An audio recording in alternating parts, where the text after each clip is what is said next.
is starting, so that we can be able to share the recording to ourselves. And like I said, it's meant to be a thought-provoking session. Let us know what is available and what we can do. And we've called it basic so that we want to be able to start from foundation. And as need be for our members, we can build upon that to any level we want. And every person's approach will be unique to them. But the essence of this session is to give us a guideline on how to go about it so that we are making the best decisions that is both cost-effective and result-oriented for us as schools in this time, as it were. So once again, I welcome you all. I'm going to just now stop my video and share my screen so that we can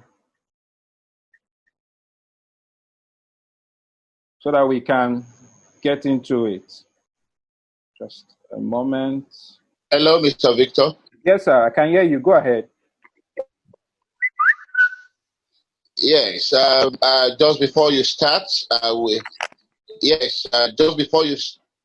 Okay. I just want to personally, I just want to personally welcome everyone on board, and I want to say that we have a very strong partnership with Mr. Victor Ajufoh-Obi, who is an expert in the area of online teaching and learning.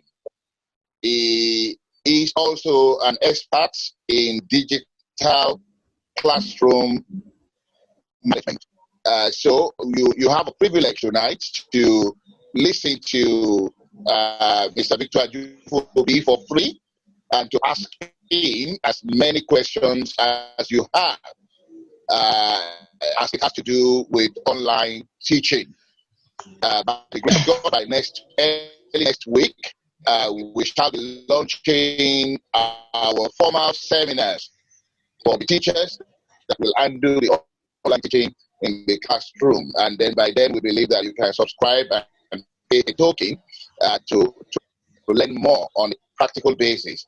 But tonight, what we intend to do is just to introduce each and every one of us to the basic online teaching 101 course and all the things that it entails that you need to know, all the things that you need to have and put in place for your school to effectively deploy the online teaching that we all have no choice than to engage ourselves in now. And like I said to the first batch of participants that we had earlier today, I said that technology is not going to replace teachers. Technology is just going to make teachers come better and to be able to transform learning from what it used to be to what it really should be. So I want you to sit back and enjoy the session, and you are free to ask Mr. Victor Ajufoh-Obi as many questions as you want. And at the end of the day, I'm very sure you'll be glad that you joined us. Thank you. Mr. Victor Ajufoh-Obi. Thank you very much once again, sir. What I'm going to do, because we know how the internet can be, I saw a message from Joshua saying that he couldn't hear very well. So we're recording this session 1. The materials, some of the materials that I'll be discussing with are going to be attached to the chat before the end of the presentation. So we have things to digest. And just like you said, Dr. Nelson Ayodele had mentioned, in partnership with NAPPS, we have designed step-by-step seminars that will guide you in being able to do all that you want to do as far as distance learning is concerned in a very cost-effective as well as result-oriented way. The essence is to ensure that mistakes are minimized to the barest minimum and results are gotten as early as possible. And that's part of the reason why the association has asked that let's have this awareness session whereby people can have a sense of understanding and direction of all that they need to do. So I'm going to stop my video and share my screen. So I'll crave the indulgence of everyone. And just a moment. make sure. So I've just tried to mute everyone now and crave your indulgence that let's all. So I hope we can still see my screen. Can you see my screen? Yes, sir. Yes, you can. Beautiful. All right. So let's jump into it. Please feel free to drop any questions or comments you might have in the chat box, as the case may be. All right. So welcome once again, everyone. This is our online teaching 101 course. There is no school today that can afford to have a non-digital teacher in the school anywhere. No matter how good the teacher is, if the teacher can technology to teach, the teacher has become obsolete and nothing. I think the network is a little poor. Dr. Nelson, I'm sure you'll be able to join later on because I can't hear you anymore at this point. Just in conclusion, what I was trying to say is, if you don't blame your teachers, you can't blame them. This is the time to expose every teacher in school to digital classroom technology. And we will be having the privilege of the expertise of Mr. Victor Ajufoh-Obi that has agreed to partner with all our associate schools to ensure that everyone, from the professor to the principal and head of schools, the teachers, the parents, and the students, are guided through this process of transiting from physical teaching to online learning. So I would encourage you to sit back and enjoy tonight's session. God bless you. Mr. Victor Ajufoh-Obi. Thank you very much, sir. Thank you so very much, Dr. Nelson Ayodele. It's truly an honor working and partnering with the association. And so just a little bit about myself. I'm a trainer, certified social media consultant, speaker. Currently, I'm managing partner at Web and Work Systems. I'm also the regional director for Acadaplus Company Limited, which is an edtech company. And personally, with over 15 years experience in the digital space, I love technology a lot. And over that period, I've been working with educators and even companies to become more productive and change-oriented as far as technology is concerned, as the case may be. And so this is something that we are all familiar with. All schools at this point in time, we are temporarily closed. The scary part is that we do not know when we will open. According to the natural curriculum or natural time frame, we should be in school by this time, observing the third term, which is also the promotional term. But as a result of something that is not only affecting our industry, but is affecting the whole world, is affecting the economies of the whole world. It has brought both first, second, third, fourth world countries, as they say, to their knees, as it were. And that is the pandemic effect, the COVID-19 pandemic. That's why we are all sitting at home, and we've been doing that for 1 month. And even though there's a gradual lockdown lift, we are also a little bit skeptical and scared, even though we must try to get some money so we can continue to feed ourselves. But the fear of the virus is real, as it were. So, and the basis of this, the federal government, along with the state government, have said that schools will remain closed. And it is not something that is unique to us. According to the Washington Post, 90% of schools worldwide, colleges, universities, every form of institutional learning that takes place in the physical classroom is closed at this moment. That translates to about 1.5 billion, according to UNESCO, students that are out of school. So this is not just a state problem. It is not just a national problem. It is a global problem, as it were. So how can we find some kind of solution, either temporarily or permanently, to this problem. And also, according to UNESCO, to address this challenge, UNESCO have said to us that the answer lies in distance learning programs. Why? Because even though we are schools, learning has to continue somehow, because we can't keep the children at home without providing some form of learning. Learning has to continue. As a school, we are structured. We have bills to pay.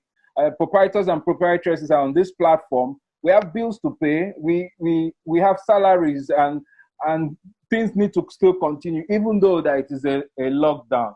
And so something has to give. And the answer lies in what UNESCO has said. UNESCO has said that this period, what can be done is distance learning. And it's another synonym for that word is online learning, virtual classrooms, to mention but a few. And so, what is the biggest challenge for this form of learning?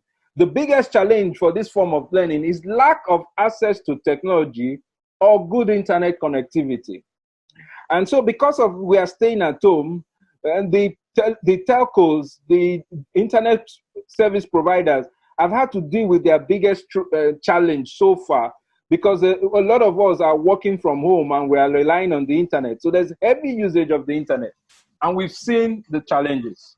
The consolation I have, just like has been seen in other countries, is that in their own evolution, as far as telecommunication is concerned, things can and will get better. So I have no doubt in my mind that it will get better. But in the situation we are in, how do we make best use of this situation, this challenge, and still be able to get some results? And that's the essence of this workshop. That's the essence. We have put together this session. And NAPPS have asked us to collaborate with them, both SMI and the company I represent, Acadaplus, to be able to put this session together. The reason is that, and I know that a lot of you have been bombarded left, right, and center with all kind of solutions, all kind of proposals. And now you liken yourself to be someone that doesn't know how to swim, that has been dumped into the deep end of the pool without no form of experience. How can I, as a proprietor, navigate my way through? How can I, as a teacher, navigate my way through this time? And that's why we're bringing you this session, to give you a sense of direction on how to go. What are the basics that you should understand so that it will help you to formulate some policy that will be useful for you in this time. Now, let me give you some good news. And just like we have been told, for every form of travesty, of every form of challenge, every form of setback, lies an opportunity. What is the opportunity in this? The opportunity in this is that, just like Dr. Nelson Ayodele said, is that we are all faced with the opportunity to be able to develop ourselves. Because post-COVID-19 era, life will no more be the same. It will no more be as we used to. We will be forced to go into something that is called blended learning, whereby we will have the physical classroom and we will also be combining it with the virtual classroom. And so for some of us that have not started, this creates an opportunity for us to begin to do so.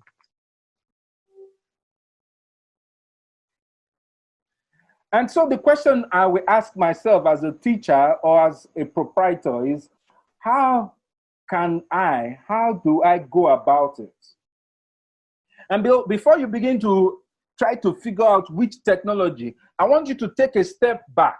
And that's why we said this is basic online teaching. It is foundational, because if we get the foundation right, it will save us a lot of headache, less the investment will be made and better results will be gotten. So take a step back and ask the question, how do I go about it?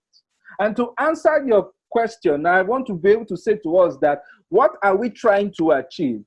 Distance learning, the whole essence of distance learning is to ensure that we can continue to engage and develop the minds of these children that have been entrusted to us.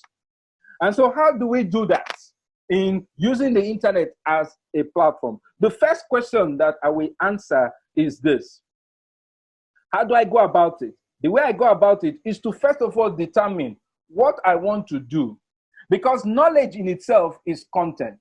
When I stand in front of the physical class and teach, what I'm doing is I'm delivering content, delivering information to the students. So content can exist either in a pre-created, that means that it's already been created, especially for the purpose of distance learning. It can exist in pre-created form, meaning that we did not create it ourselves, and can exist in platforms like I've given example, YouTube, Khan Academy, and a host of others. So it can exist in these platforms, and also the second option is self-created content.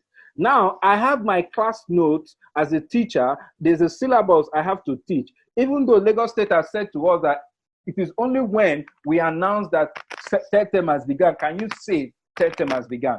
But now we have to find a way to continue to engage these children, because why? We can't just leave them if they still have to be at home next 1 month, 2 months, because it's only depending on how things go with the pandemic can we be able to say exactly what. So I'm going to pause now and just ask the question. I think Chinwe is saying that she can't hear me clearly. Can the rest of us, can you hear me? You can drop a message in the chat. Go ahead.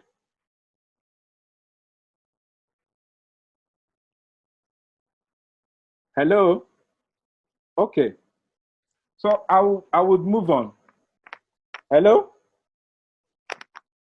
Okay, so I'm getting some message that say yes, they can hear me.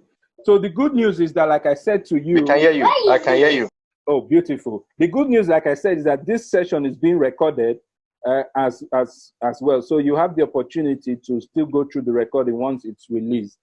And like I commented, the internet, we know how it is, but it will get better. And so we have these two forms, pre-created and self-created. So I was talking about the self-created. The self-created are the ones that I, as a teacher, I'm like, okay, during this period, I'm going to be delivering. How do I do it? There are simple tools. PowerPoint is there. Slides, which is equivalent of PowerPoint, which is from Google, is there. I can go ahead and take those notes and put them in slides and be able to share. Share with even a platform like WhatsApp. Share via email. Share through a learning management system. Share through an educational app. The list is endless. But first and foremost, I have to determine what the content is. What kind of content? Which content do I want to use that is pre-created already? And which do I want to use that I have to create, so that I determine which technologies I will be using. And so once I've been able to determine that, the next thing will be another question. What do I do next now? Victor, there's so much information out there. I'm hearing all kinds of cock and bull. I'm hearing all kinds of things, promises heaven and earth. How do I make sure that I don't get burnt? And so the approach I will give you is to keep it simple and build from there. And I'm going to share some very simple and basic techniques that you should use. Now, what we've done, the company I represent, one of the companies I represent in Acadaplus, is that we have created a COVID-19 resource page for educators, having the opportunity to work and partner with educators in different parts of the country. We've been able to answer the burning question in their heart, is in where can I get reliable, concise information that I can act upon? And that's what we've done in being able to develop our resource page. So we are put to kind of a resource page that gives you, Victoria, do you want to make a contribution? Victoria Bilana, do you want to make a contribution? Yes. Okay, go ahead. I just connected, so no contribution for now. Okay. Okay, good. All right, so I'll ask you to mute yourself, and I'll just go ahead and mute everyone so we can continue. Okay, so my colleague Thompson is there. Thompson, make sure you're adding people. I'm seeing messages of people trying to join. So make sure you're on the lookout and you're adding them as it were. And so moving forward, we've put together this coincides resource page for you that helps you answer all the questions you need to take the first few immediate, however solid steps that you need when it comes to teaching remotely, when it comes to distance learning, when it comes to online learning, when it comes to delivering content that involves developing your children via the platform of the internet or some form of technology, as the case may be.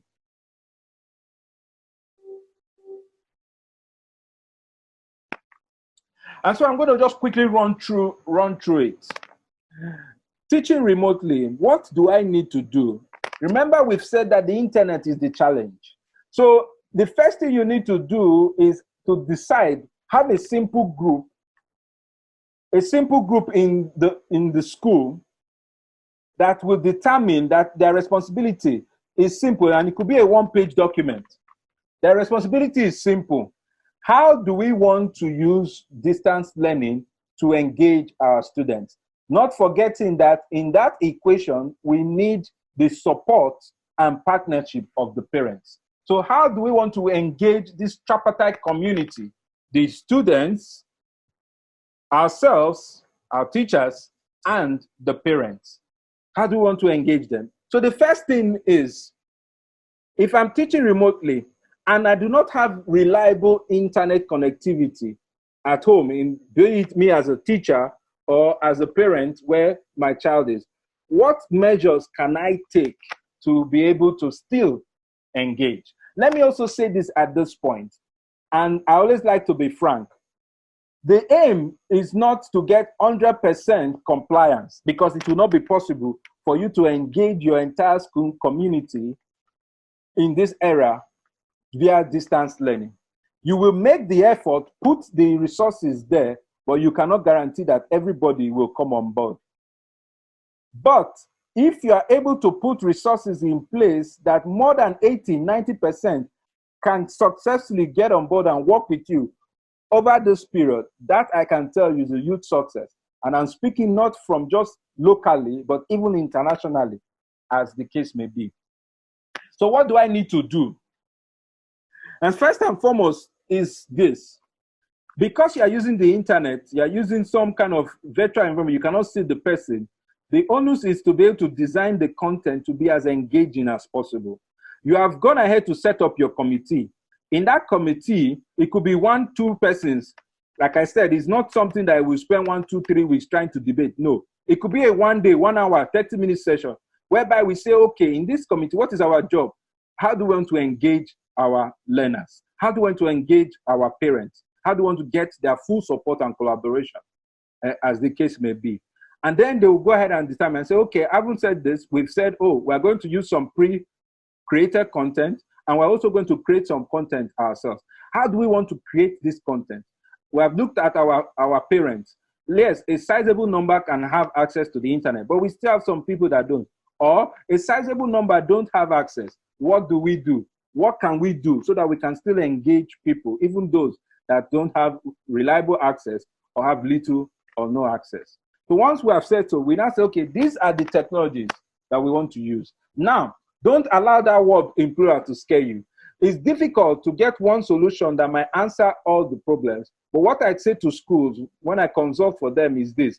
In this time, you just need maybe 2 or 3, depending on the categories of students. You have categorized your students. You have maybe primary, early primary, later primary, secondary, or have early years. And you now say, okay, for these early years, these 2 technologies we can use for them because their ages are 5 and maybe 3 to 5. For this group, we can use this 1 or 2 technologies. For this other group, we can use this, as the case may be. So you keep it simple. Start from the basics. And what is the basic thing you should do? Create engaging content. Before you begin to talk about, oh, I want to use this application or no, this application, this technology. How do you want to make that content to appear exciting? And the world of today, you don't need to be about Einstein to be able to do this. The internet allows us to be able to see a lot of samples of what people are doing. So you don't need to reinvent the wheel. Most of us are familiar, most of teachers, our teachers are familiar with things as simple as Microsoft PowerPoint.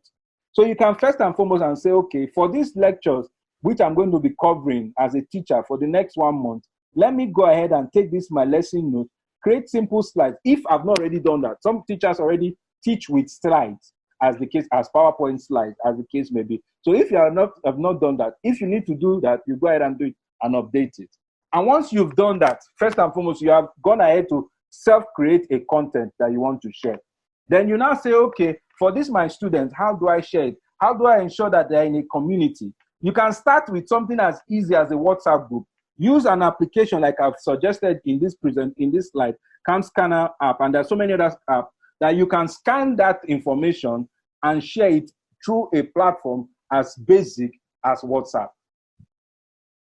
Almost every person that has a phone now most likely might have a smartphone, and almost everyone most likely is on WhatsApp. So that becomes like a starting point. Why are we starting like this? Because we have category of people that have unreliable internet connection.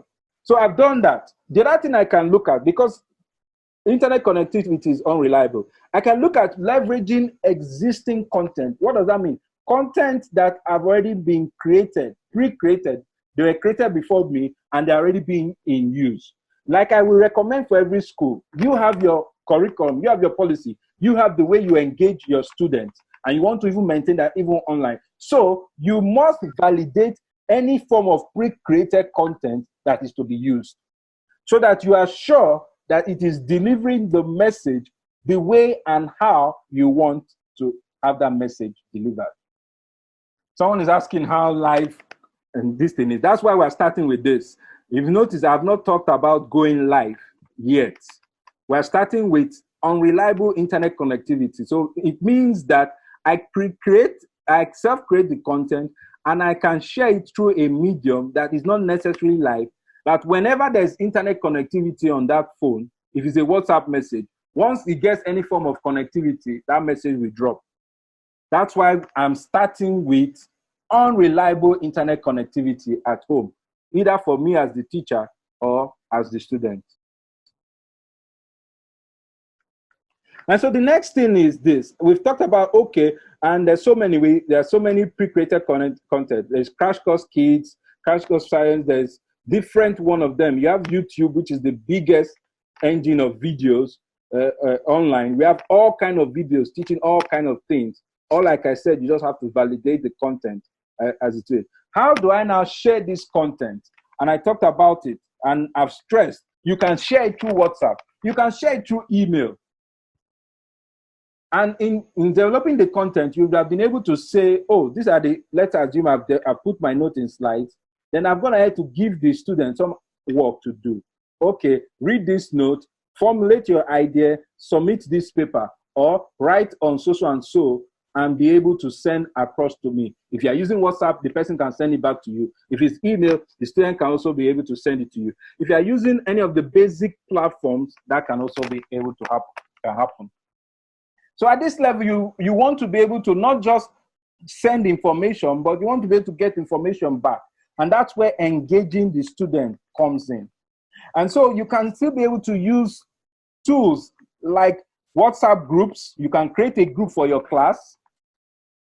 So you know that that group is for the class, and you're able to use to check on. You can use Google Classroom, which is from Google, and I recommend the G Suite for Education, and I will talk about that briefly later on. And we have planned training sessions on that, as the case may be. So I'm not going to spend too much time on that now.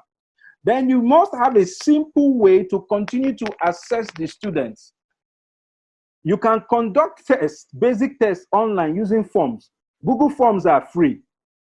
So even if you say, I don't have Microsoft PowerPoint, and rather, I don't have some kind of forms from Microsoft, you can use, or some other products that is paid for, you can use the Google Forms that is free, that you can just even send the exam question, test question, as a link on WhatsApp. And the student clicks on it, it opens it, the student can answer it. If you make objective questions, he or she can answer it, submit it there and then, using that platform. And so this is simple way that you can engage when internet connectivity is unreliable. Do I have questions? I can see some people unmute their. Is there any question? Okay. If none, I'll go on.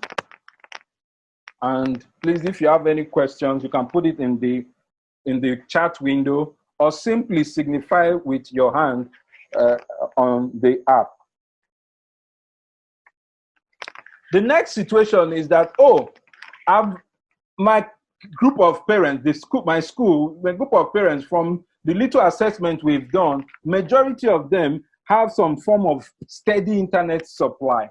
And so we can be able to do a little more online. And we can now even bring in live engagement. But let me say this to you. You cannot have a complete session live, just like how we have the physical classroom and you have first period, second period, or from morning to night, and you want to try and replicate that online virtually. That will be too demanding for any person, both the school, both the teacher, and both the students. So you have to have a mix. So more often than not, it's almost a ratio of 20% to 80 in terms of being able to do things live. Other ones are they put things on the platform, give a deadline for the students to look at them.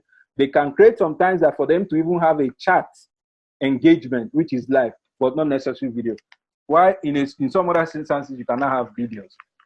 And so in being able to do this, identify a space within your home for video calling and or recording. Why is this important? Because if you are creating your own content, you want to ensure that you don't have unnecessary background noise, because when you share it, you don't want to appear unprofessional, and you don't want a situation whereby the background noise will prevent the main message from being passed.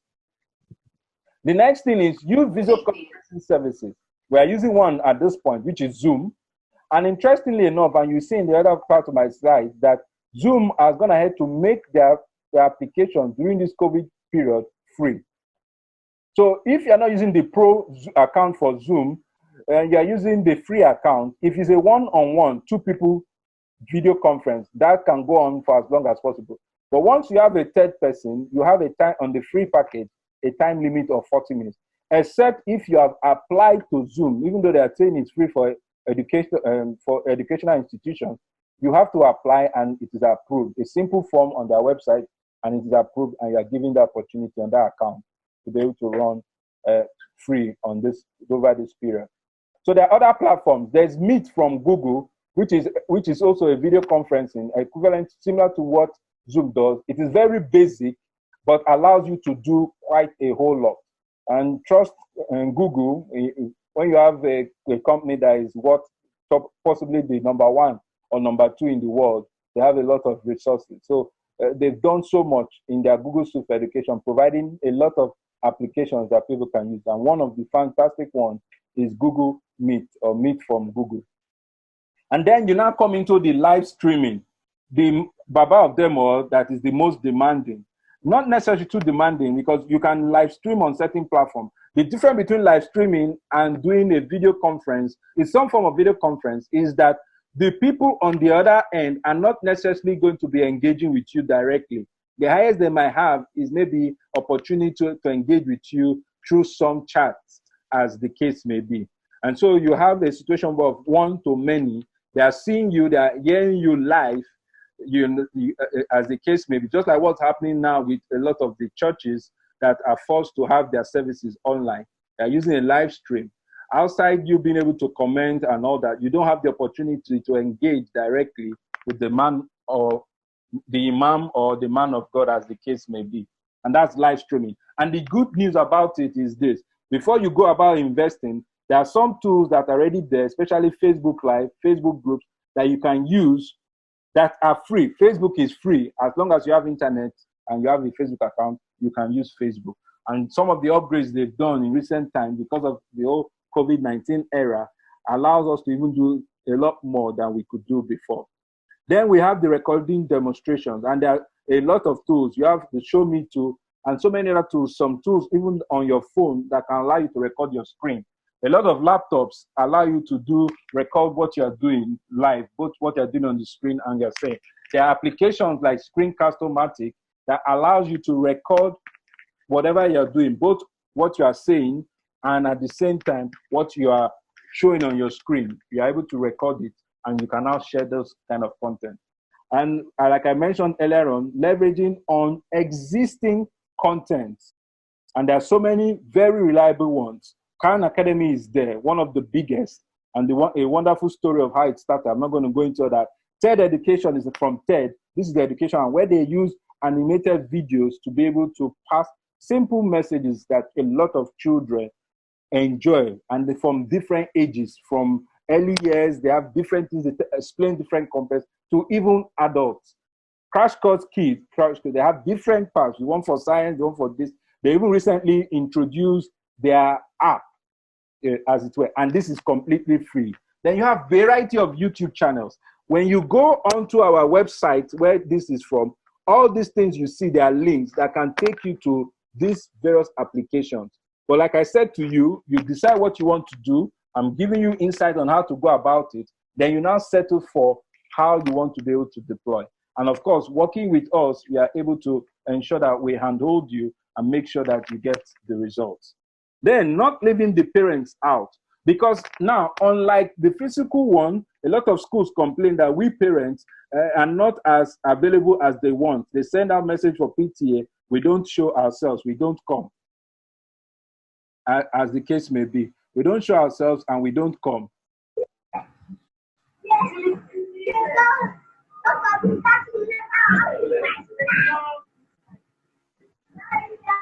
We don't show ourselves and we don't come around. And so, having said that, we are able to, as much as possible, engage, as the case may be, the parents. Can I just quickly crave your indulgence that, except you're asking a question, you can mute.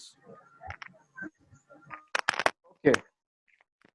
And so, one of the things that is important to do with the parents is before you even start, have a plan, have a timetable. What subjects are we doing? How long are we expecting the students? You understand? So that it is also a guide. Even if the content is not live, you are telling the students that, oh, within so and so time, you will have this assignment on mathematics that you should be able to do. So that is also the training which we give the students. So you need to be able to get the support of the parents. The approach is this, to have some kind of, and before you start, my recommendation is to bring them to the table. We can't have a gathering now. We can't have a gathering now. And because we can't have a gathering now, we have to rely online. I thought my phone, I put it on silent before. So we have to rely online. So that opportunity to gather, to explain to them, to buy in, you can even do this via email, but as much as well, if you have the option of being able to do some kind of online meeting, I recommend that so that you can get their buy-in as much as possible. And we also talk about schedule periodic live interactive updates for them so that they are aware. Because why? When it comes to distance learning, their involvement is more. Outside them providing the resources, more often than not, they might be using their devices.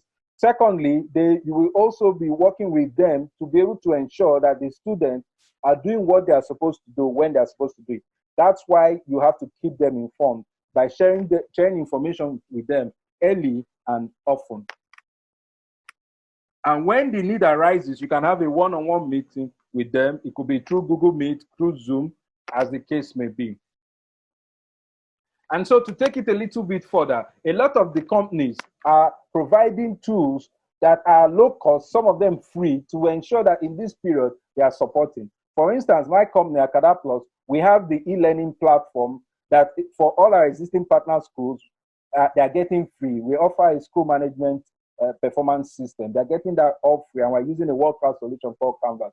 And so for even other people that join, you also get that free as the case may be, and just a little service fee for the other platform.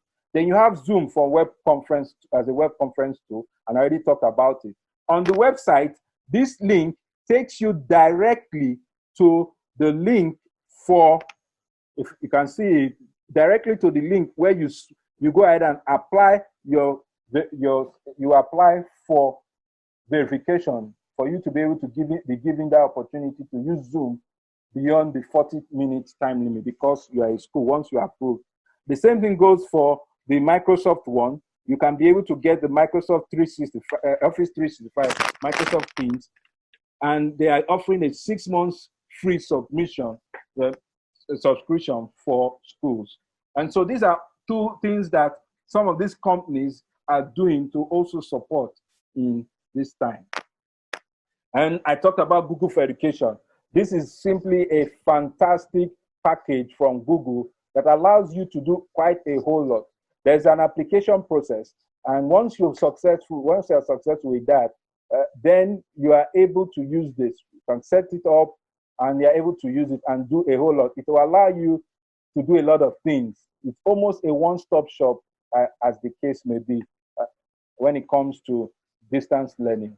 Then Brainpop, it's a platform that gives you animated videos that students, these videos are designed in such a way that they are very engaging, and they're able to use that to send different messages, explain different concepts, from the very complex chemistry, physics concept to the very basic concepts. And all these are explained using videos, especially even with opportunity to able to ask questions for the child and rate their learning, as the case may be. And Brainpop is offering its services during this period completely free for schools. You also have school and Slack.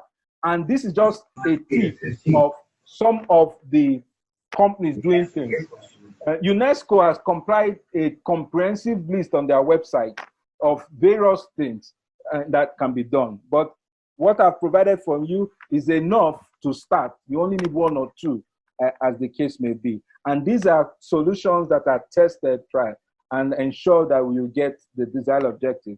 And with what NAPPS has put in place through this tripartite relationship, the chances of you getting involved are very slim, because we'll be able to ensure your implementation goes as it is. And we'll be engaging your staff, equipping them with the right knowledge to be able to start running almost immediately. And so at this point in time, I'm going to pause, because we're coming towards the end of this presentation, and allow us to be able to ask questions. So I will stop now and open it up. If you have questions, you can put it on the chat, or you indicate with your hand, and then once I call your name, you can then ask your questions. I'll open up my video also, so we can be able to see with my face, and let's take it up. So question time. Any questions? I'm checking now if there's anyone's hand that is up. You can unmute your mic, and then feel free to ask your questions, clarifications, suggestions, comments. Patients are females, while 14 are males. Hello, Mr. Victor. Yes, sir. I just want to say that if you call for questions, yeah, and I don't know whether anyone has responded. None yet so far. Okay, so, but I'm sure everyone can hear me. This is Dr. Nelson Ayodele once again. We are putting this introductory meeting together with our associate schools so that we can determine how to work with you with this e-learning project, and in whatever way we can support you. And that is why we have chosen to partner with Web and Work,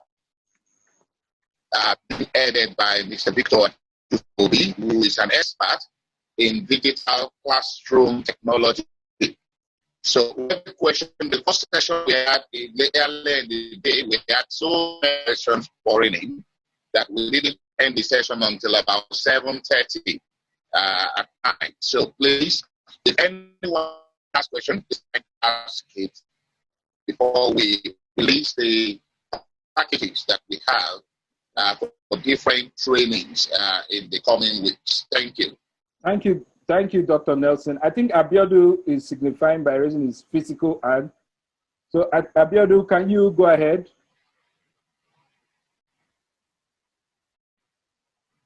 Abiodun, do you have a question? You are muted, so unmute your mic. Okay, go ahead. I've unmuted your mic. Go ahead. You are live Okay, now. okay, good. Okay, good evening, sir.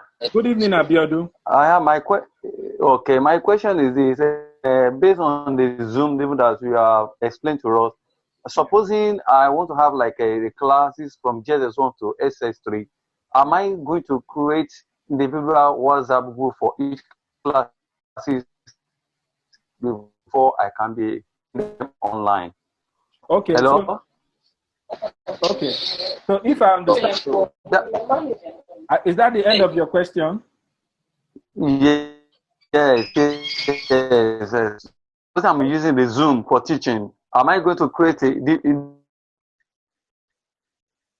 Okay, I understand. for each classes before I can have them or the same WhatsApp group? Okay, so thank you. Now, I've muted your mic so that other people can be able to hear as it went. So, Hello. yes, please.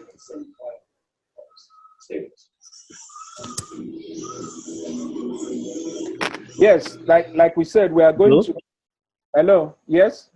Go ahead. Yeah. Right? Yes, I can hear you. Hello, can you hear me? Yes, I can. Yeah. Now the question I want to ask is this use of this simple e-learning method like WhatsApp or email. Yeah. It's possible, but the issue there is that almost everybody is expected to be having a smartphone, but we still have some parents that are not yet having smartphone, and Yes. those that even have, sometimes they go out that the learners may not be able to make use of the phone when necessary. Yes. So what will be the situation? Okay. Thank you very much. This same question was asked in the first session. Thank you. So I'll take both questions now before we take any other one. Let me just quickly respond to these two questions. Oh, sorry, I forgot that my own mic was muted and I was talking. And because the good practice is that when other people are talking, you mute your mic so that you can hear them. So I started talking without unmuting my mic, and my co-host just sent a message to let me know as it were. That's why when we do some of these meetings, it's good to have a co-host, as the case may be. Thank you, Thompson. And so I'll start again. The two questions that were asked. The first question was WhatsApp and Zoom. Do I have to work with the two of them together? The second question was around, I didn't write it down now. The second question, can you please remind me the second question? My notes is here, I didn't write that down. The second question, please. It just escaped me now that I paused. Okay, so let me take the first question as it were. The first question, the answer is no, you don't need to combine Zoom and WhatsApp. These are two different applications on their own, standalone applications on their own. Zoom is built for video conferencing, as the case may be. You can do what we are doing. You can have up to 100 people at once doing this. Depending on the package, you can even have up to 300. You can do a live stream. There's so many things you can do with Zoom. However, Zoom is not a learning management system. It's not your, like how you have like a Google Classroom that you can use a virtual. It's only when you want to do something online real time that you possibly use Zoom, because it's possible to have a call like we've done and we mute our video and we'll only be talking. And so just like having an audio conference call, as it were, that's for Zoom. And so we are also familiar with WhatsApp. And I was saying that WhatsApp can allow you to exchange files up to 35 MB. Now, the reason why I started with WhatsApp, and I said it at the beginning, is this. part of what you do is to let the parents know the plan. In letting them know the plan is you are trying to get the buy-in. Some children, a lot of children below 12, 13, 14 might not have a phone. Some of them above that age don't have phones. So you might have to rely on the parents. If you are sending mails or something, some people don't have a dedicated PC available to them. So you have to rely on those platforms. But because you already have the buy-in of the parents, they know. And now the way you do those kind of things is that you cannot be sending an assignment or a task on WhatsApp 9 a.m. in the morning and say, submit this before 12. You have to design it in such a way that allows a little more time so that the child can get it and be able to act. Don't forget that before you started your whole distance learning, you had shared with your various classes what the timetable is. The essence of that timetable is to let both parent and child the subjects you are going to be engaging the students on a daily basis. And engaging the students doesn't mean it's real time. You can have on the timetable physics. When the time for physics comes, or before the time for physics, let's say you put on the timetable 10 o'clock for physics. First thing in the morning, or even the night before, you can share the material and say, during the physics period, go through this, complete it. You have 24 hours to do it and send back.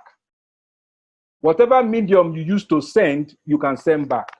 So when we talk of distance learning, disabuse your mind from everything is online real time. No, it is not online real time. I hope I've been able to answer your questions, Abiodun. Can I ask, the second question is how students whose parents don't have access to internet phone will have access to the classes? Oh, thank you very much. That was the question I said was talked about in the first one.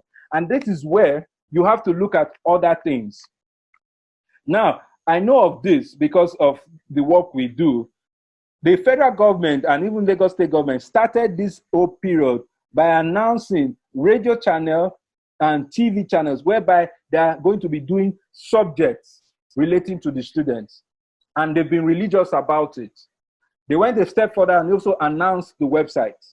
And they are doing that based on the Nigerian curriculum. They are not engaging all the classes. I think it's mostly secondary school as it were. But that itself is a means. So the possibility is that these children can have radio or TV. Now, we know of communities where private schools, but there are public schools, there are communities that even the parents don't have any of this.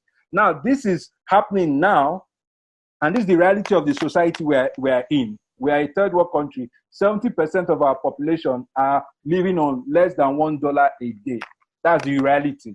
We can't change that overnight. There are communities now whereby somebody will put a TV in front of his house and the children will gather to be able to have that opportunity of learning on that broadcast that is being done by Lagos State. That is the present reality. So what do? If you want to tap into that as one of your resources, you look at their program, look at what they are doing, then you can also broadcast and say to the parents that follow what so and so is happening, as the case may be. And you are also engaging. Now, don't forget, like I said earlier on, engagement now as a teacher is even more. Not just as a group, but you have to also do one-on-one engagement, as the case may be. And so I think that answers both questions. If you have any other question, please quickly, so that we can bring this to an end. Okay, I see Ngozi's hand up. Ngozi, can you please go ahead and ask your question? I think your mic is already unmuted. So please ask your question. And once you are done, I don't know who you are, but it says Techno CX Air. And so please, you can also ask your questions following Ngozi, so I can take the 2 questions before we take any other batch of questions. Ngozi, the floor is yours. Ngozi, are you still there? Okay, I'm not sure Ngozi is still there. Our hands are up.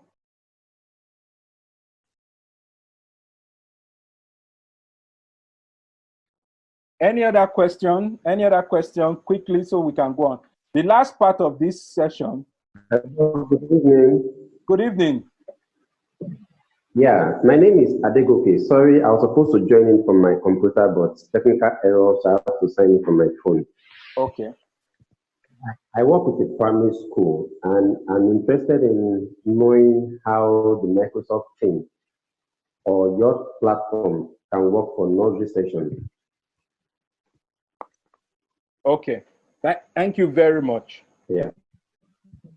Thank And you very so much. now, the idea of this session is not to say one platform is better than the other, but just to give us, open our minds of what is possible.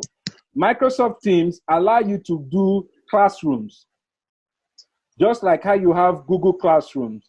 You can now be able to define a classroom, for instance, and you can be able to define a classroom. You can be able to go ahead and have a live conference, video conference with the students where they can hear you, you can hear them. You can be able to attach documents, the same thing with Google Classroom.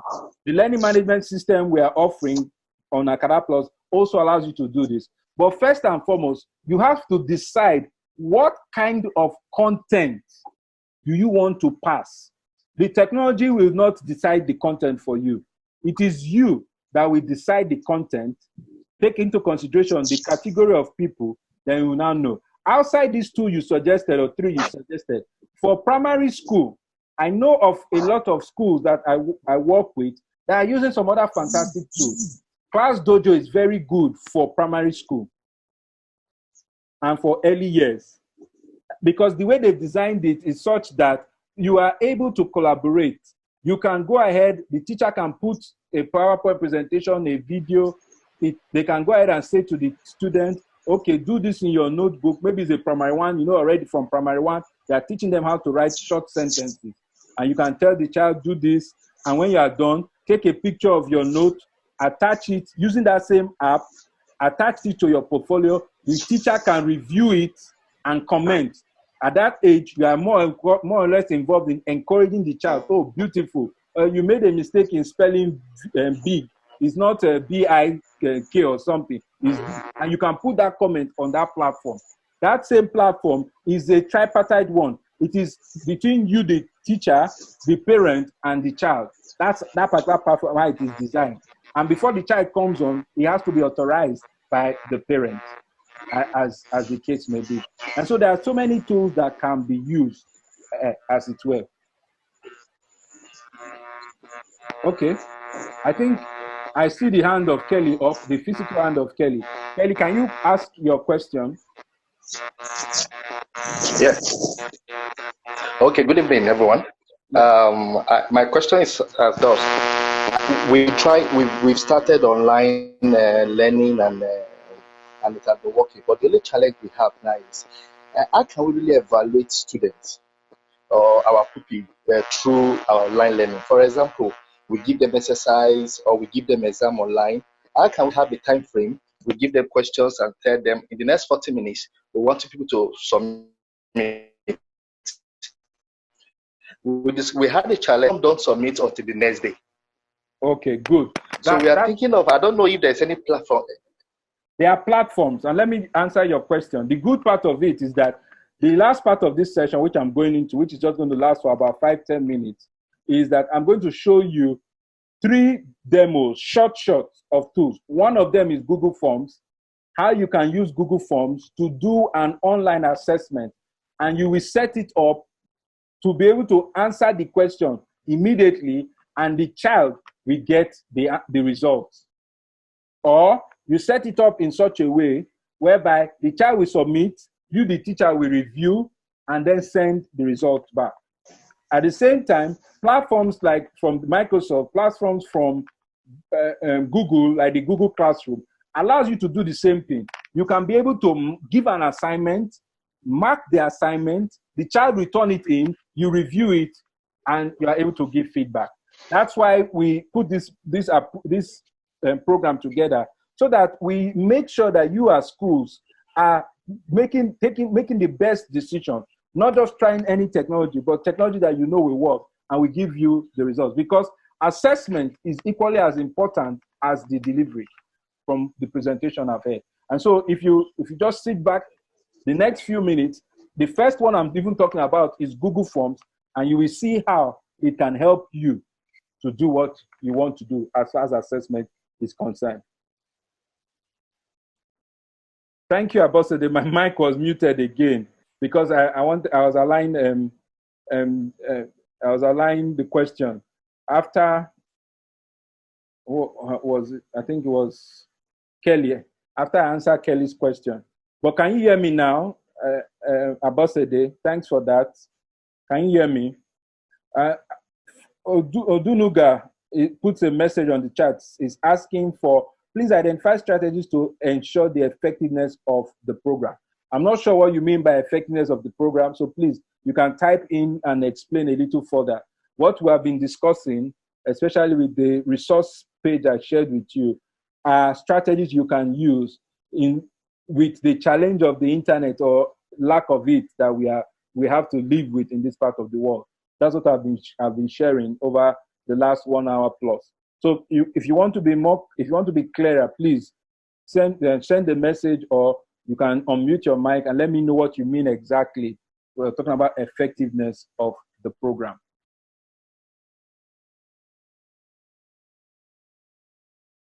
So I'm looking to see if there's any other hand up.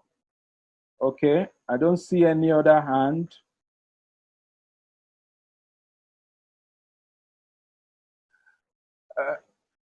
Can the rest of us hear me? Adefisayo says that she can't hear anything. Can you hear me? You can just signify. I can hear you. Yeah, I can hear you. I can hear you. Okay. All right. Thank you all. I can hear you. Thank you, sir. Thank you, madam. So yeah, I can hear you too. Oh, thank you, sir. Thank you very much. And so yes, I can hear you. Oh, beautiful. So most people can hear me. The only thing I will be able to say is that maybe you can also watch out for the recorded video when we'll share that, so that you can, any aspect that you didn't get, you can get that. I'm going to also share now quickly the Acadaplus site link, which was on the slide. I'll share that on the message.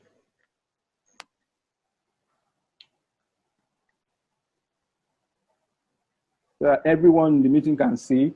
I'm also sharing with you those slides that I went through where I talked about the various steps that you should take.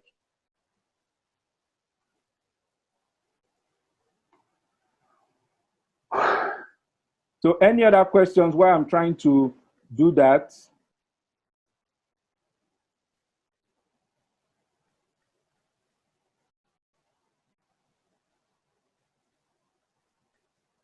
So this is I've also added the Acadaplus COVID-19 resource page that we talk about all those steps as it is, and this file has been successfully added. So you'll be able to download it there and the link as it were. And when we're through with the editing of the video, we'll put that up so that people can also go back to it. Any other questions? Oh, Nuruddin, your hand is still up. Do you have a question for us? Hello, Nuruddin. Maybe you are talking with your mic muted.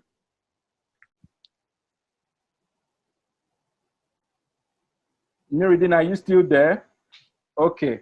So I'm going to go ahead and close this for now so that we can continue the presentation, and I'll quickly have the demo session, and we open it up again for another 5 minutes for further any other question, comments that you might have, and we then bring this batch 2 session to an. So this is what you are seeing on the screen is a Google form that we have used to create a digital citizenship question, and this is something that Google form is free, is online, and it is free. We are planning one of the sessions. We have different sessions we're planning is how to use Google Forms to be able to engage your students in terms of assessment. And so it's one of the sessions that we're having for teachers, as it were. So, but this has been designed, and it's very simple to do. It's completely free. And what we've done with this is that at the end of the day, using the link, the URL there, you can be able to send it out via email, via WhatsApp, via any means, any of the groups you have, send it out. And once the person clicks on that link, he or she, even if he's working on his father's phone or his friend's phone, at least for you to know who that person is, that's why we designed this, the person will enter his or her name, at least, so that you know. And you are sending it to those people in your class, so you know, even if you are grading and this. This particular one has been designed in such a way that it is objective kind of question, and immediately it will mark and give the answer. By that I mean that as we designed it, we put the question and we told Google Form, out of A, B, C, D, C is the answer for number 1, for instance. Number 2, B is the answer. So when the child engages with it, when the child is done, it will tell you, okay, you are done. Click to view your score, and it will show the child's score. So let me quickly stop talking, go into it, and let's see.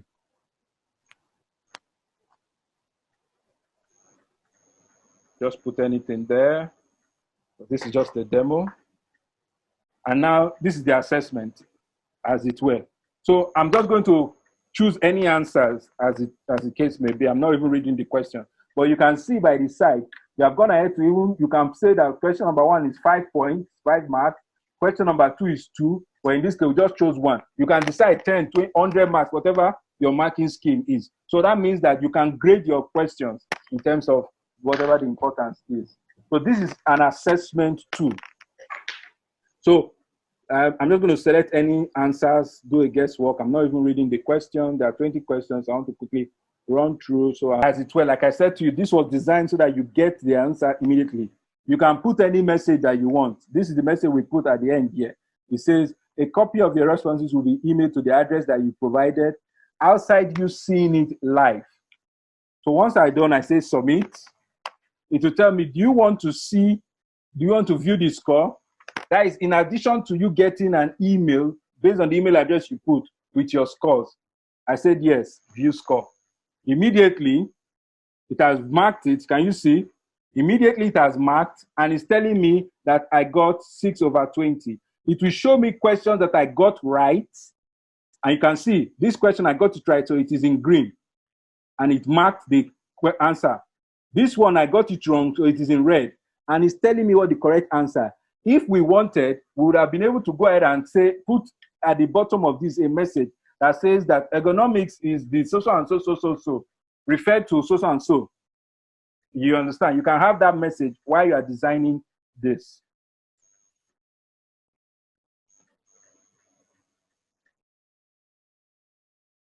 Okay, someone is asking me. I said Google Form.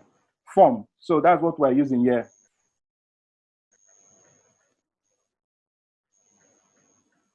So this is Form. If you can see on the screen, Google Form.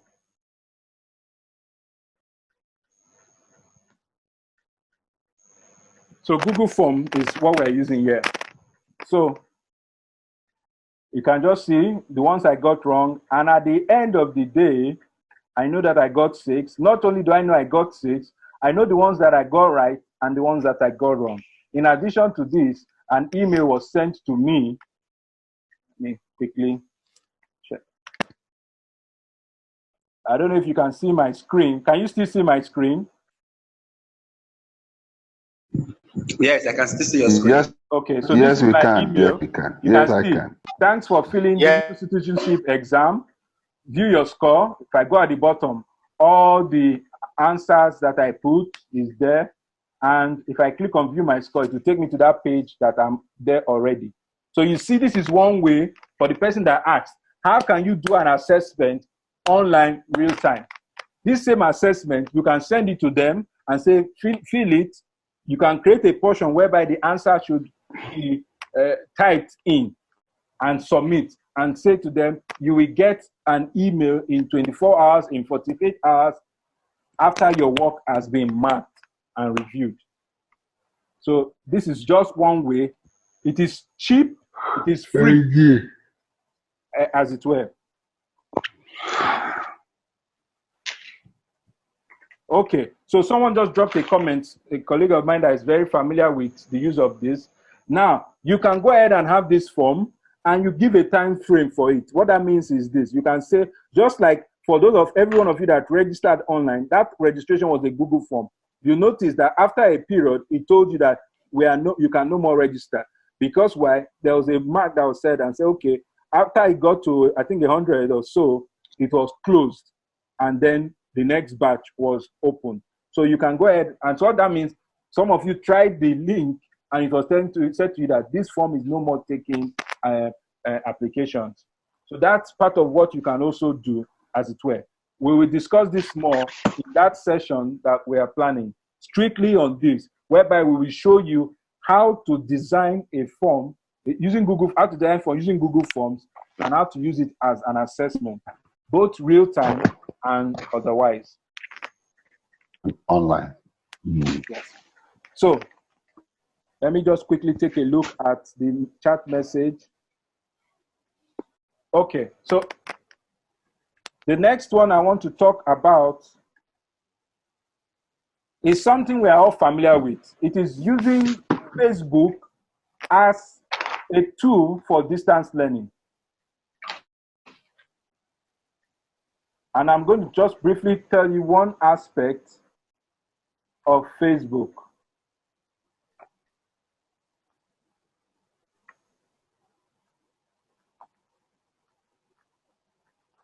So I'll share the entire screen. So, using Facebook for collaborative learning. One of the things that Facebook has is called Facebook groups. You can go ahead and have a group. I work with part-time with the Business School of Netherlands as a set advisor. That means I'm giving students to manage their experience for a 2-year period, their MBA experience. So one of the tools I normally use as my collaboration tool is this. Now, this is a group that was for my class of 2018, and I will share with you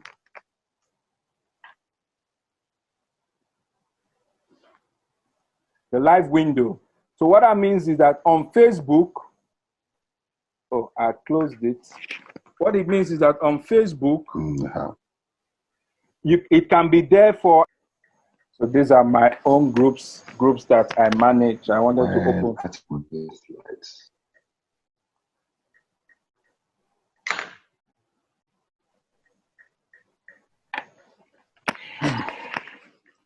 So this is that one that is on the slide. It's taking a little time, but it is an environment that this is a private group, meaning that it is only the people you add. So you can have your class, let's say primary or year 7, year 8, year 8 class, just as one class. You can have them there. And it is a collaboration tool. So just like you can see, this was from 2018, and it is still there. So we set the time for our meetings. We exchange information, exchange files. You can see this is a file. We exchange videos. This particular video was a video that I did myself. I recorded it, recorded my screen, and shared it online. We talked about it. You can see different people, different videos, as it were, exchanging files, setting meeting times. And this is for only people that were in that class, as it were. As you can see, these are the members of that class at that time. And you can do a live. Facebook has updated a live. The internet is acting up. So you can be able to do a live whereby you have a live video and interacting live with these group members, as the case may be. And finally, I hope I still have it open. Yes. So finally, I just touch on this is my private account on Google. For Google Classroom, my recommendation is for you to go the G Suite for Education, which is completely free for schools, but there's a verification, there's an application process that we can help you with and get your approval and also help you set it up and do the necessary training. Then you can create classes. For instance, this particular class this is just demo environment. I have 2 students in the class. You can be able to engage the class, give them work, assignments, when they submit the assignment, you can mark, you can see, say, oh, this particular person did not submit his assignment. Let's assume that they submitted the assignment. I can come here and grade that assignment and say 75, and it records it. Oh, this person got 75, as the case may be. I mean, it's still trying to. Once I've done that, Thompson, are you the one using your annotation? No, I'm not. Okay, I think I allowed annotation for people. So please, let's not play with some of those tools. When I'm done, I can return it, I can turn it in, and the student will get it, as the case may be. And so you can, from here, keep a spreadsheet of all your students, their marks. You can give them assignments. That's where you have classwork. This is not a Google Classroom session. You can create assignments for them. Assignment from here, you can give a quiz using, and that's where the integration Google has. Some of those tools are integrated. Drive is integrated. The Google Doc, Google Slides are all part of what is integrated. So in your stream, you can, from your stream, have a message that you post, and you're adding documents. You can take that document from Drive, link, file, YouTube, as the case may be. You can be creating that information. When you're giving an assignment, you can create that information from different tools. If you're not adding from what is existing, you're adding a link, a file, a YouTube link. You can create docs. Docs is the equivalent of Microsoft Word. Can the person stop scribbling on the screen, please? I will appreciate that. I can't turn it off now. Thank you. So you can go ahead and create docs, slides. That means you are using this as you can create a doc live and give the child the assignment. You can create one template such that you have a template and say, okay, using this document, write an essay, 1 page, and it is a soft copy. And you will tell Google, oh, this thing that I've created, share it with the students. And it will give the option of go ahead to share and create for each of the students, so that they will, when they are done typing their work, they will turn it in. And if you have 20 in class and you've shared one document, it will create 20 versions. When they finish, they will submit that to you. And each one of them, you can able to review and verify, and also give your, after reviewing, you can go ahead and give your remarks, give your comments. You can even comment on the work when you've turned it in. You can send the assignment to one student, to all the students. If you are teaching more than one class, and this particular assignment is what 2 classes we need. Let's assume this is year 5 and this is year 6. I can send this particular assignment I'm trying to do. This particular assignment, I'm not going to complete it, just trying to describe the earth. I can send it to both classes, all the students in both classes. I can define the marks that I want. Should it be 100 different marks? I can add a due date. This particular assignment should come back. The internet is slow for me. Should be able to send it in by, let's say, Monday. Even if I want to give a time, I can put it there. So the students will get that notice and they will know. Google just introduced rubrics. That means whereby you can tell the children that, oh, this assignment is over 30. But for attempting it, you get 10 marks. For doing the work, you get 20 marks. So at the end of the day, you are getting your 30 marks, just as an example. So that's, in a nutshell, Google Classroom. You see how it creates that classroom effect for you. You have all your students in the class.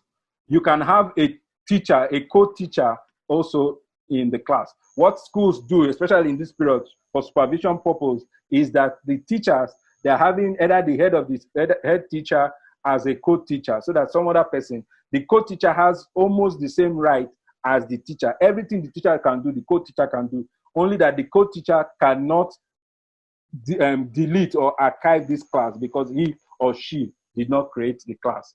And creating the class is very easy. You just there, create class. If I were to be a student, I will add and say, okay, let us call this class, sorry, my class, this thing is year or let me use the subject name. The only thing that's required is the subject, is the class name. So I can call it chemistry.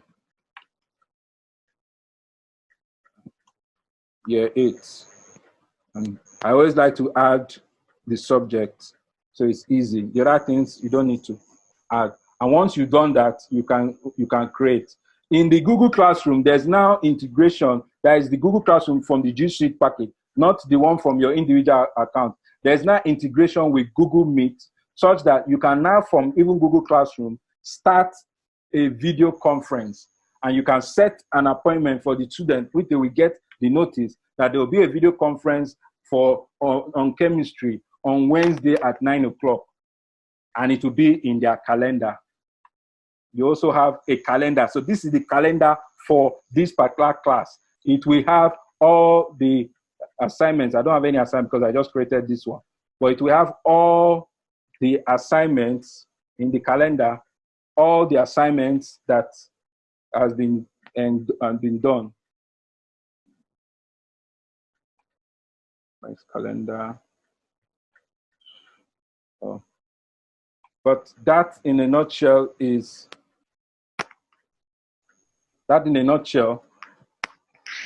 Google Classroom, just giving an idea of how it works.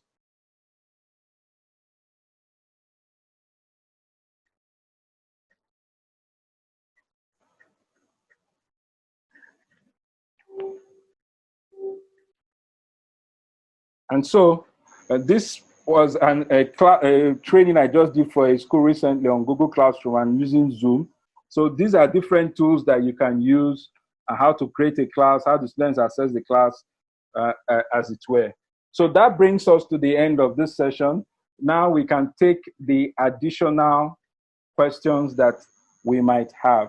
I'm going to stop sharing my screen now and turn off my video. And we can take any other questions that you might have before we bring this to an end. Sorry about the network, but the recording, you'll be able to get most of it from the recording, and I've shared some of the information already. And I know Dr. Nelson Ayodele has some parting words also. For me, it's been an honor and a privilege to share this moment with you. So the floor is open. Somebody's already raising his hand, or her hands, I think. Rita's hands are up. Rita, can you quickly ask your question?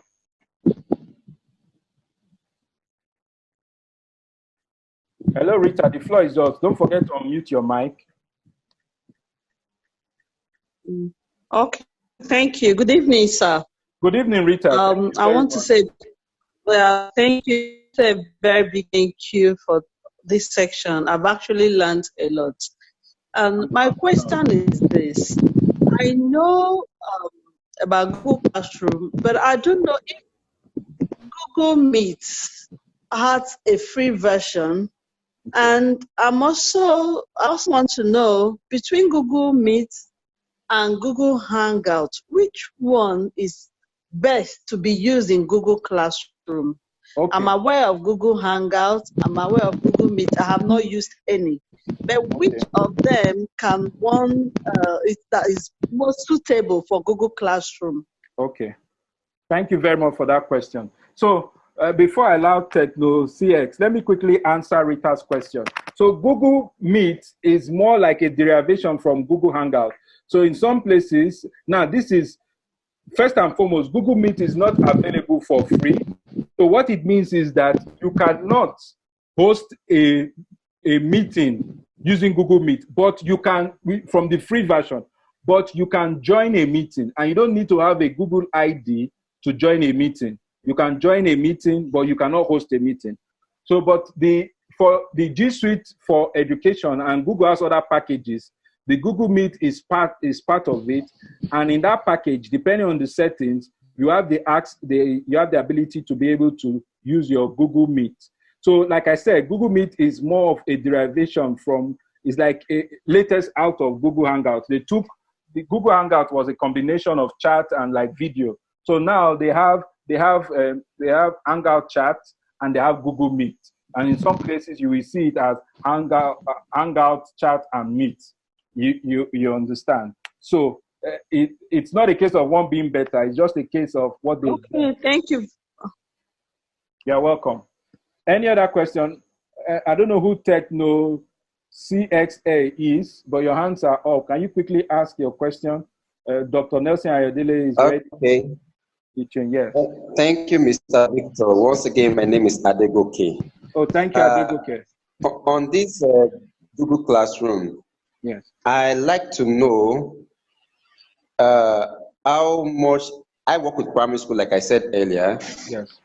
Between the Google Classroom and the Microsoft team, which will be more suitable for primary school to run, considering that these students are tender and they need certain level of supervision? Which one will be more suitable for primary school? Thank you. The answer is both of them. They are both competitive products.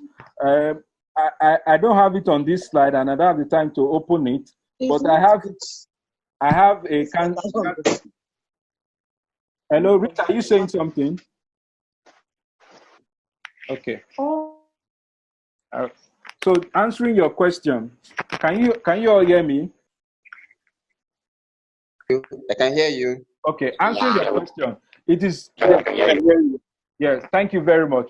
So you can both please go ahead and mute yourself again. They are both two. It's like your left hand and your right hand. They are both two competing products. It's like asking between two cars that are in the same category. Maybe a Honda something and a Corolla that has an equivalent of that kind of car. So it's asking. So it depends on preference for people. Whether I like a Honda or I like a Corolla. I'm talking about being in the same class. Maybe your SUVs. So a Honda SUV and a Corolla SUV. So that's how it is for both of them. So it's a case of preference, as it were. I have some comparison on both of them, but I have to search for it. I'd have been able to share. But it's just a case of preference. So it's not a case of which is better. It's a case of you can use both of them. Like I said, using Google Classroom, you can use both of them and engage primary school and secondary school students. Even university students use this product as the case may be, as it were. You can even use an LMS. I talked about the LMS earlier on from Acadaplus. So these tools are available. It is now how you use them that makes the difference. I hope that answers your question. I see. Yes, Mr. Victor. Thank you very much. You're welcome. I see a thumbs up. I think that's just a thumbs up. Hello, Victor. Yes, sir.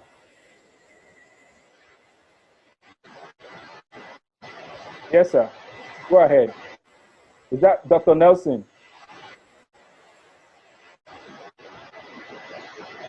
Go ahead, Dr. Nelson. Dr. Nelson Ayodele, we can hear you.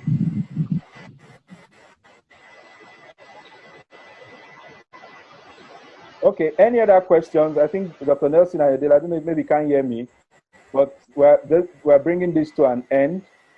Any other questions? Any other comments?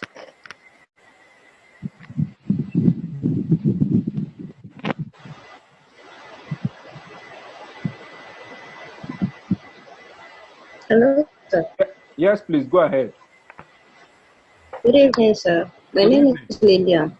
Oh, good evening, Lillian. Yes, sir. Yes, sir. Sir, I'm a preschool teacher. I would like to know if the Google Classroom works with preschool toddlers. Okay, so the answer is yes. If it will be suitable for them. The answer is yes, because it is a platform that allows you to add content. It is not you that might define how that content should be engaged, but it is more suitable for maybe primary class and where they can do some things on their own. If you are looking at preschool, I would suggest tools like Class Dojo, and there are a handful of them, as it were, that you can use. So Class Dojo is something that you can use. It's designed for that early primary and nursery class. The way the setting is, you add the parent adds his child. You understand the design. Hello. Yes, okay. So Class Dojo. Hello, yes, I can. I think some other person. All right. Thank you very much, sir. You're welcome. I want to believe that our time is really running out. Nice. Yes.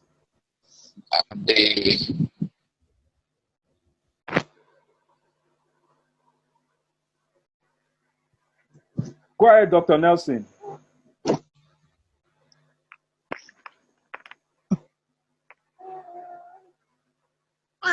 Dr. Nelson Ayodele, can you go ahead?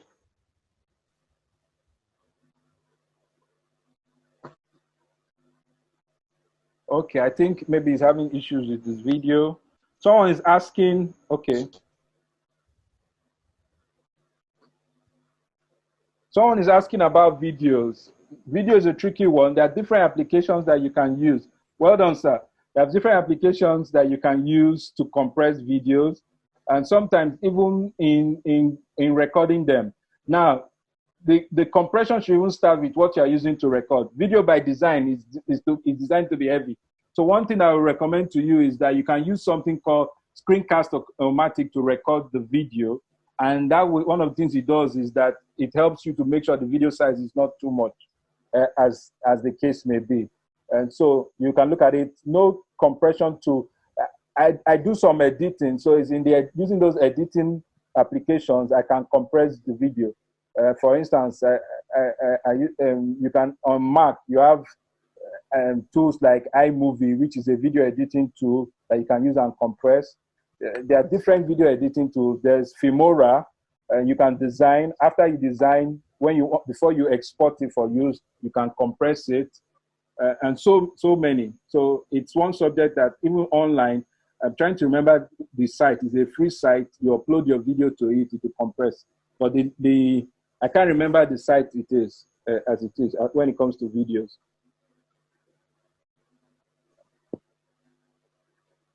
Okay.